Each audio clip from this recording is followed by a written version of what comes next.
శ్రీ గురుభ్యో నమః. శ్రీమాత్రే నమః. మా సెలబ్రిటీ భక్తిని ప్రోత్సహిస్తూ ఉన్నటువంటి మా ప్రేక్షకులందరికీ ఉగాది తెలుగు సంవత్సర పరాభవ నామ సంవత్సర శుభాకాంక్షలు తెలియజెప్తూ ఈ వారం రాశి ఫలాల్లోకి వెళ్దాం. గ్రహస్థితులు ముందుగా తెలియజెప్పుకుందాం. గురువుగారి యొక్క స్థితి సంచారము మిథున రాశిలో ఉంటూ ఉండగా, కేతు సింహరాశిలో, చంద్రుని యొక్క స్థితి మకర రాశిలో, బుధ కుజ రాహువులు ముగ్గురు కూడా కుంభరాశిలో ఉంటూ ఉండగా, రవి శని శుక్రుల యొక్క సంచారము మీనరాశిలోకి వచ్చి ఉన్నది.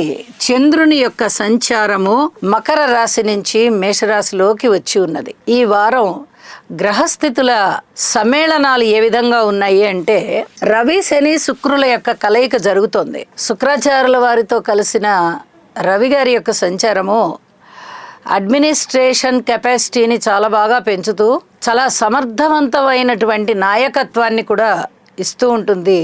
ఇటు శనిగారితో కలియడం వల్ల కానీ, శుక్రాచార్యుల వారితో కలియడం వల్ల కానీ రవి గారి యొక్క స్థితి సంచారం బాగుంటుంది అని చెప్పచ్చు.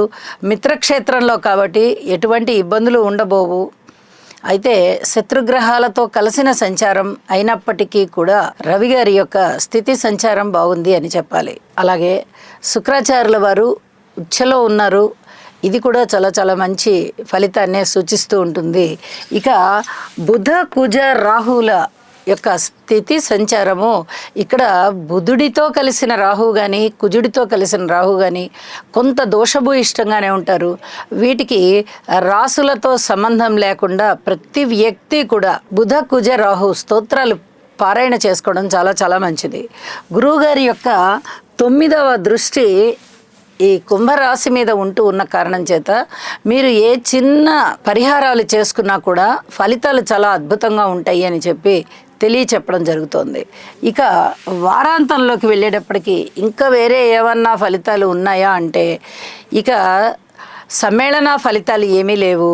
దృష్టుల ఫలితాలు కూడా ఒక గురువుగారి దృష్టి మాత్రమే కుంభరాశి మీద ఉంది. మిగతా దృష్టులు రాసుల మీద మాత్రమే పడుతూ ఉన్నాయి. కాబట్టి అవి ఏ రాశి ఫలితాలు చెప్పేటప్పుడు ఆ రాశికి మనం తెలియజెప్పుకుందామని చెప్పి తెలియజేస్తూ, మనము గ్రహ సమ్మేళనాల గురించి అలాగే దృష్టుల గురించి ఎప్పుడు చెప్పుకుంటూ ఉంటాము. అయితే ఈసారి సమ్మేళనాల విషయంలోనే కుంభరాశిలోనూ అలాగే మీనరాశిలోనూ మూడు గ్రహాల యొక్క సమ్మేళనాలు జరుగుతూ ఉన్న కారణంగా కుంభరాశిలో ఉన్నటువంటి ఫలితాల దుష్ప్రభావమే ఎక్కువగా ఉండేటటువంటి అవకాశం ఉంది. కాబట్టి ఈ కుజ రాహు బుధ గ్రహాల యొక్క స్తోత్ర పారాయణాలు తప్పనిసరిగా చేసుకోవాలి.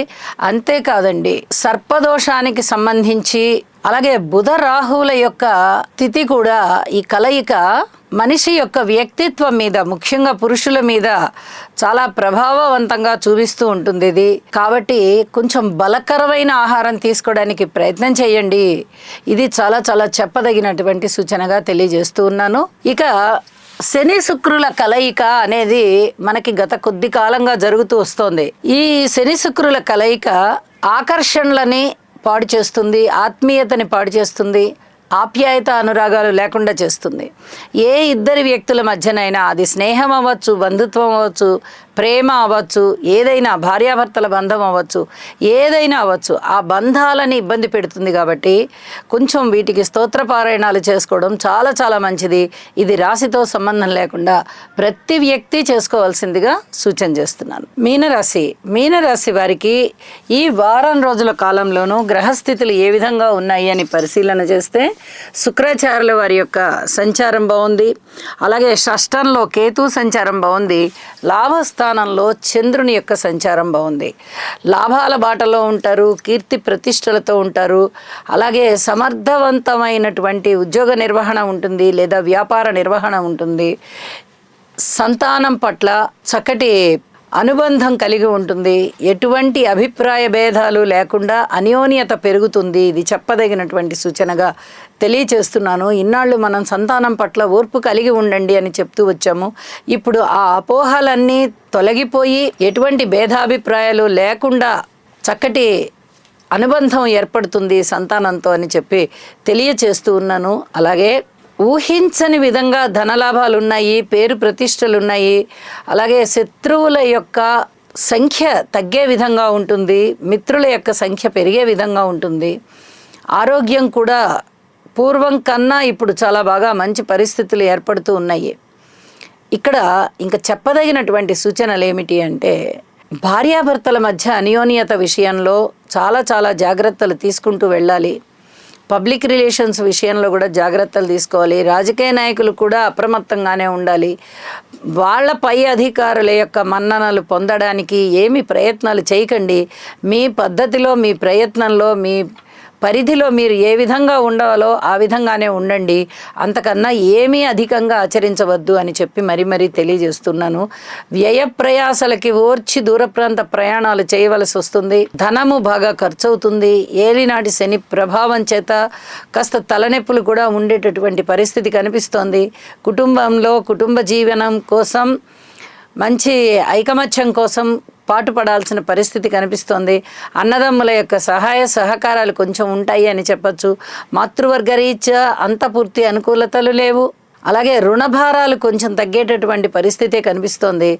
కార్మికులు, కర్షకులు, నేత పనివారు, చేతి వృత్తుల వారు ఇత్యాది వారందరికీ కూడా ఇబ్బందులు కనిపిస్తున్నాయి. పూర్తిగా ధనలాభాలు ఉన్నాయి అని చెప్పడానికి రావడం లేదు. కష్టానికి సరిపడా, వాళ్ళ శ్రమకి సరిపడా ఆదాయం వస్తుందేమో కానీ అధికమైన ఆదాయం ఏవి కూడా వచ్చి వీరికి చేరేటటువంటి పరిస్థితి కనబడబోవడం లేదు అని చెప్పి మరీ తెలియజేస్తున్నాను. విద్యార్థులు తమ శ్రమని కొంచెం పెంచాలి. అలాగే స్త్రీలు కూడా కొంచెం అప్రమత్తంగా ఉండాల్సినటువంటి పరిస్థితి. ఏదైనా అపవాదులు, అపనిందలకి లోనవ్వాల్సి వస్తుందేమో, జాగ్రత్తగా ఉండండి అని చెప్పైతే మరీ సూచన చేస్తున్నాను. వారాంతంలో ద్వితీయంలోకి వచ్చారు చంద్రుని యొక్క సంచారం. ఇది ద్వితీయంలో అంత పూర్తి అనుకూలం కాదు కాబట్టి వార ప్రారంభంలో ఉన్నటువంటి అనుకూలతలే కొనసాగుతూ ఉంటాయి అని చెప్పి భావించవలసిందిగా సూచన చేస్తూ ఉన్నాను. అన్ని గ్రహాలకి కూడా ఒక్కసారి స్తోత్ర పారాయణాలు చేసుకోండి. వీలైతే హోమం చేసుకోండి, నవగ్రహ హోమం. ఇది చాలా చెప్పదగినటువంటి సూచనగా తెలియజేస్తున్నాను. శని గారికి తైలాభిషేకం చేయించండి. ఇది కూడా చాలా చాలా చెప్పదగినటువంటి సూచనగా తెలియచేస్తూ ఉన్నాను. యోగా చెయ్యండి. ఇటు గురుబలము లేక, అటు శనిగారి బలము లేక, రాహు బలము లేక చాలా వరకు ఇబ్బందులు అనేవి ఫేస్ చేస్తున్నారు మీనరాశి వాళ్ళు. మరింతగా దృఢమైన సంకల్పంతో మీరు ఉండాలి. ఈ సమస్యలన్నిటినీ ఇంకా సమర్థవంతంగా ఎదుర్కోవాలి అంటే యోగా చెయ్యండి. ఇది చాలా చెప్పదగినటువంటి సూచన. అలాగే చెప్పిన పరిహారాలు కూడా చూసుకుని చక్కగా పరిష్కారాలు చేసుకుని ప్రశాంత జీవితంతో ఉంటారని చెప్పి ఆశిస్తూ శుభం. సర్వే జనా సుఖినో భవంతు. ఈ రాశివారు నవగ్రహ ధ్యాన శ్లోకం అయినటువంటి ఆదిత్యాయ చ సోమాయ మంగళాయ బుధాయ చ గురు శుక్ర శనిభ్యశ్చ రాహవే కేతవే నమః అనే మంత్రాన్ని ప్రతినిత్యము పఠించడం ద్వారా లేదా వినడం ద్వారా మీకు మరింత మేలు జరుగుతుంది. అలాగే మీ మనస్సంకల్పం ఏదైతే ఉందో అది సిద్ధించే అవకాశం ఉన్నది.